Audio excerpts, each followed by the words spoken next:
Hey folks, Eric here from DirtyOldSneakers.com, and wow, did you watch the Boston Marathon yesterday? Holy shit. Deena Kastor was there. She's one of my favorites. I actually met Deena last week at the launch of her book, where I also got the shoes that I'm about to talk about today. It wasn't about Deena, because Deena wasn't there to win, right? Deena was there to run. So, two of my favorite moments from the race yesterday were this with Shalane. Certain change in the race. Just moments ago on the left side of your screen, talking with Des Linden. And then scoots to the outside. And it was not to go to an aid station in the traditional sense. It was to go into the porta potty. She's all, BRB, gotta poop. And when Desi broke away. Desi's going for it. Levin Reed, if you can hear us on the women's lead truck, let's talk about that move Des Linden just made. Like, you know, you're going side to side, back to back. She just got in front. And I want to say this is the first time today that an American woman has led the race. So Desiree Linden is now leading the race as we're reaching. And you have to remember, she stopped for a little bit, not stopped, but slowed down to check on Shalane when Shalane kind of left the course and came back. And Des kind of was at the back of the pack. For her to through the hills and get to where she is right now, where she's leading the race, as we've got about 4 miles to go, 4.2 miles to go. This is impressive, and it's been such a big push that she's had, because Daska held the lead for close to 8-9 miles, and Gladys has been pushing everyone.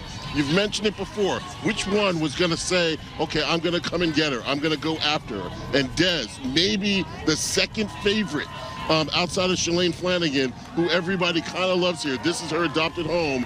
Maybe Des is that person. I can't imagine what it was like to run that race yesterday. I mean, I wouldn't even go outside to go to the gym. It was that crappy here in New York. These powerhouse women ran 26.2 miles at like a crazy pace.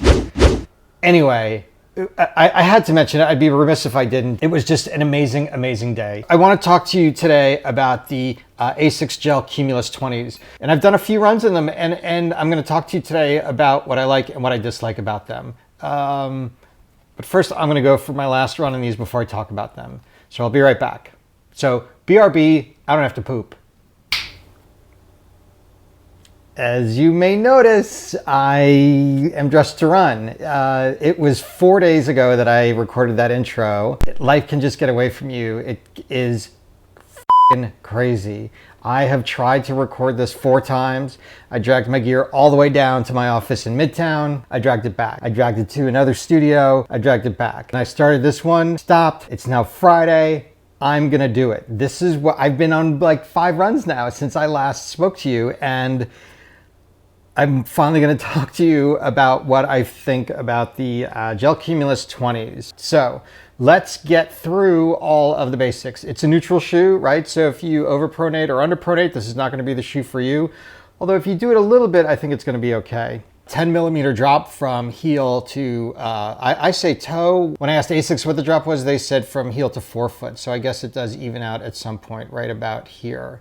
So from here to here, it's a 10 millimeter drop, which is pretty standard in this class of shoe. I wear a size 10 and they came in at 11 ounces. So it's a little bit heavier than I'm used to, but nothing really noticeable. So one of the things that I noticed is that the Cumulus runs just a touch smaller than its predecessor. So I don't think it's enough to go up in size. I didn't feel like this was too snug.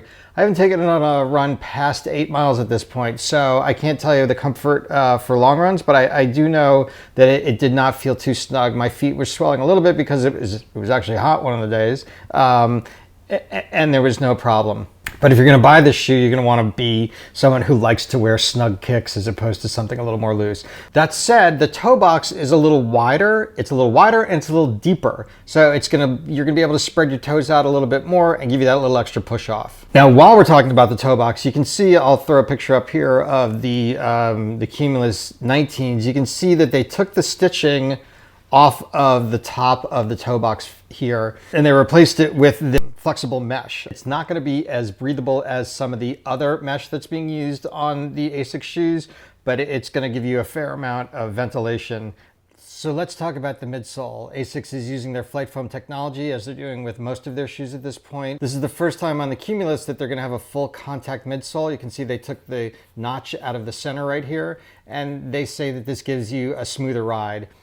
I didn't notice a difference. I think it's a comfortable shoe. I think that it's nice and flexible. The flight foam gives great return on your bounce, and I liked it for the runs that I did in it. All right, so what do I think? Overall, nice shoe, comfortable, but it gives you a nice return on all the energy that you're putting into the ground. Am I gonna put this into the rotation for all the long runs during the summer?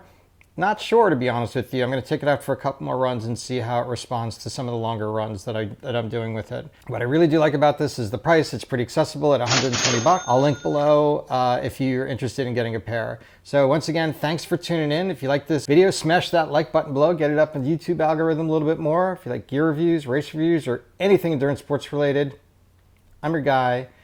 Hit that subscribe button, but more importantly, hit the bell down next to where it says you've subscribed, because that way you'll get notifications for when I put new videos up every week or so.